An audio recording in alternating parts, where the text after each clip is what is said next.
Hi friends, మేము పోయిన సంవత్సరం అంటే మొన్నటి పంటకి సుమారు ఒక 4 నెలల క్రితం వేసిన పంటకి 1000 బొద్దులు వరిగడ్డి కట్టించాం.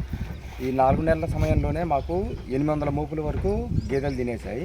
ఈసారి ఇప్పటి నుంచి ఇది సమ్మర్ టైం కాబట్టి ఇప్పటి నుంచి సమ్మర్ ఒక 3 మంత్స్ తర్వాత ఒక 4 మంత్స్ మొత్తం 7 మంత్స్ వరకు పంటకాలం వస్తుంది. అందుకని చెప్పేసి ఈసారి 1500 నుంచి 1800 మధ్యలో వరిగడ్డి బొద్దులు కట్టిద్దామని చెప్పేసి అనుకుంటున్నాం.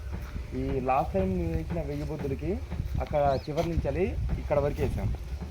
ఇంతవరకు 800 బొద్దులు పెట్టాయి. మళ్ళీ ఇక్కడ ఒక 300 బొద్దుల వరకు ఇక్కడ పెట్టాము.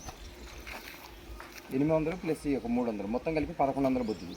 ఈ 1100 బొద్దులు కూడా చాలా లాంగ్ ఎక్కువైంది, మళ్ళీ హైట్ తక్కువ ఉంది, ఎక్కువ బొద్దులు పట్టలేదు. వరుసకు వచ్చేసి అప్పుడు లాస్ట్ టైం వేసింది అయితే గుర్రాలు అంటే ఈ 3 మూపులు గుర్రాలు వేసి మళ్ళీ దాని తర్వాత ఈసారిగా మీరు లాస్ట్ టైం వేసింది ఏంటంటే 7 మూపులు వేసాం. ఈసారి ఏం చేసామంటే ఈ గుర్రాలు ఇలాగే 3 మూపులు వేసి మళ్ళీ దాని తర్వాత 10 మూపులు ఎడలితోని ఒక 10 మూపులు కలిసి 1 2 3 అలా 10 వరకు వేసాం. అలా ఒక వరుసకు వచ్చేసి 89 బొద్దులు ఎక్కుతున్నాయి. లాస్ట్ టైం వచ్చేసి 49 బొద్దులు ఎక్కాయి. ఈసారి 85 బొద్దులు ఎక్కాయి.